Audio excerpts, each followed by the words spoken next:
අද රැට නවතින ගෙදර තමයි තියෙන්නේ. යුරෝ 2.50යි වෙන්නේ. ඉතින් කවුරුත් ඇත්තේ නැහැ. ඉතින් සල්ලි දාලා අරන් යන අපේ ලංකාවේ අතීතයට අපි අරන් යනවා. ඉතින් අපේ ගැමි ගෙවල් මතක් වෙනවා මේ දකිද්දි.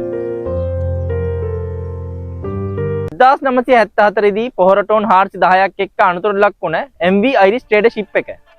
ඩබ්ලින් වලින් ඉඳන් බස් එකේ බෝල් ට්‍රේ වලට එන්න පැය දෙකමාරක් විතර ගියා. This is the place we have to go. So we have to walk this way and then go this way. Hello. ඉතින් කොහමද? ඉතින් ඩබ්ලින් ඉඳන් අද ආවේ බ්‍රොහඩ වලට. ඉතින් බ්‍රොහඩ වලින් ආවා බෝල් ට්‍රේ කියන පැත්තට. ඉතින් 1974 දී අනතුරට ලක් වුණ නැවක් වාගෙන තමයි අද ආවේ.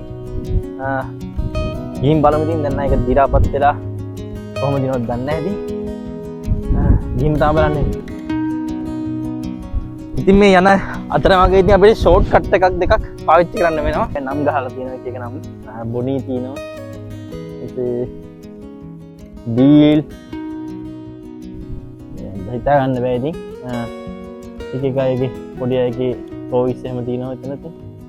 වෙනම කියන්න බෑ මොකද්ද කියලා. මෙහි පොඩි අයගේ ලොකු කැමැත්තක් තියෙනවා මෙන්න මේ ෆේරිස්ලට. එහෙම මොකක් හරි වෙන්නත් පුළුවන් මේ තියෙන්නේ. අද රැට නවතින ගෙදර තමයි තියෙන්නේ. අපේ ගහේ ගෙදර. මෙතන තමයි අද රැට නවතින්නේ. පොඩ්ඩක් අබලම් වෙලා දින හදා ගන්න තියෙනවා. හදලා ඉන්න පුළුවන් අද රැට. මේ ඉන්නේ කැලෑවක. ඉතින් මෙතන දින මේ පඩි පෙල් 3ක් වගේ තියෙනවා. මං හිතන්නේ මෙතන කලින් ගියක් තියෙන්නේ නැති. සාමාන්‍යයෙන් ගියක් තිබුණ බවට ලක්ෂණ තියෙනවා. දැන් කවර්ලා තියෙන මුද්දක් වලින්. දැන් මේ අපි එන පාරුණත් අපේ කකුල් යට යනවා නිකන් එදෙනවා. මං හිතන්නේ මේ කලින් අඟුරු තිබිලා පුරෝපුවා. මම නම් හිතුවද වහින්න නැති වෙයි කියලා. ඒත් දැන්නවත් වැස්ස පටන් ගත්ත පොඩි පින්නක් යනවා දැන්. කොහොමද ලෙඩ වෙනවා ඉතින් කොහොමද දැන් කරන්නේ? ඇත්තට මිනිස්සු මෙහි ගොඩක් ලෙඩ වෙන්නේ මේ වෙද එක පාටම තමයි චේන්ජ් වෙන්නේ. ඒක නිසා තමයි ගොඩක් මිනිස්සු ලෙඩ වෙන්නේ ඇත්තටම. ඇත්තටම දැන් මේ ෂෝට් කට් පාවිච්චි කරන එකේ වාසිය දැක්කනේ. ඉතින් මේ පාර දිග යාවා නම් මේ කිසිම දෙයක් අපිට බලා ගන්න වෙන්නේ නැහැ. අපි දැන් මේ ඉන්නේ බෝල්ට්‍රේ බීච් එකේ. ඉතින් කට්ටිය ගොඩක් නැහැ. එක්කෙනෙක් දෙන්නයි ඉන්නේ. ඉතින් තියෙනවා ඉතින් ඒ ෂිප් එකේ ඉතුරු ටික. ඉතින් 1974 ඉඳන් ඉතින් දැන් තාමත් පොඩි කැලලක් තියෙනවා ඉතින්.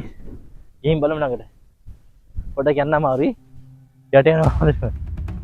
මේ පේනවනේ. පේනවනේ මේ අඩියක සයිස් එක. එතන මේ දෙන්න තායි බොහොම අමාරුයි. කොහොම හරි මේකේ ළඟටම ආවා. මේ තියෙන්නේ 1974 දී අනතුරට ලක් වුණ MV Iris trader ship එක.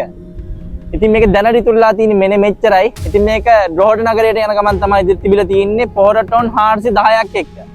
ඉතින් මේක වෙන්නේ මේ බෝල් ට්‍රේ කියන හරියේදී අනතුරට ලක් වෙනවා. ඉතින් ඔයාලට දැක ගන්න පුළුවන් මෙන්න මේ chip එකේ ඉතුරු කොටස. හරියටම ඉතින් අවුරුදු 51ක් පුරාවට මෙතන තමයි තිබිලා තියෙන්නේ. මං හිතන්නේ තව අවුරුදු 2ක් විතර යද්දි මෙසුන් බුන් එකක්වත් හොයා ගන්නව නැති මෙතන. පොඩ්ඩක් හරි මෙන්න මේකකට කැපුණොත් අවුරුද්දක් විතර පිටකැස් පෙරනම් බෙහෙත් ඉදින්නම් වෙනවා.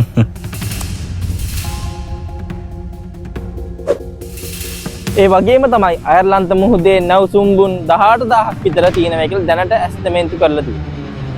ඉතින් මිනිස්සු විශාල ප්‍රමාණයක් මේ ගින් තියෙනවා. ඉතින් ඒක නිසා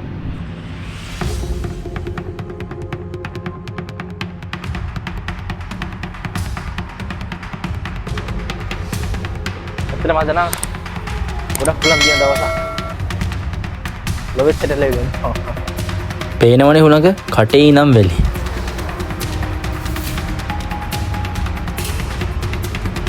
ඉතින් මේ යද්දි තමයි දැක්කේ. ඉතින් මේ බිත්තර තියෙන බොක්ස් එකක්. බිත්තර 6ක් තියෙනවා. යුරෝ 2.50යි වෙන්නේ. ඉතින් කවුරුත් ඇත්තේ නැහැ. ඉතින් සල්ලි දාලා අරන් යන්න තියෙනවා. ඒත් ඉතින් කඩෙන් මීට වඩා අඩුවට ගන්න පුළුවන්. 1.65ක් වගේ වෙද්දි ගන්න පුළුවන්. ඉතින් අවුරුදු 4000ක් විතර පරණ ස්ටෑන්ඩින් ස්ටෝන් දෙකක් තමයි. ඉතින් මේක හොයාගෙන තින්නේ 1999 දී. ඉතින් මේ ඕන මේ වතුර ටැංකිය හදන්නකොට තමයි මේක දෙකල් තියෙන හම්බෙන්නේ. ඉතින් මේක හොයාගෙන තියෙන අවුරුදු 4000ක් පරණයි.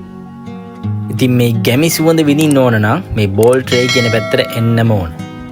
අයර්ලන්තයේ දින කොටේජ් හවුස්. ඉතින් මේ දකිද්දී අපේ ලංකාවේ අතීතයට අපි අරන් යනවා. ඉතින් අපේ ගැමි ගෙවල් මතක් වෙනවා. ඉතින් මේ දකිද්දී ඉතින් මෙන්න මේ බෝල් ට්‍රේ කියන හරිය මේ වගේ ගෙවල් 3-4ක් තියෙනවා. ඒ කියන්නේ මේ එක එක ගම් වලට ආවේනික සුවඳක් තියෙනවා. ඒක තමයි මට දැනුණ දේ. එහෙනම් මං අදට සමු ගන්නවා ආයෙත් හමුවෙමු එහෙනම් අයර්ලන්තේ ලස්සන වීඩියෝ එකකින්.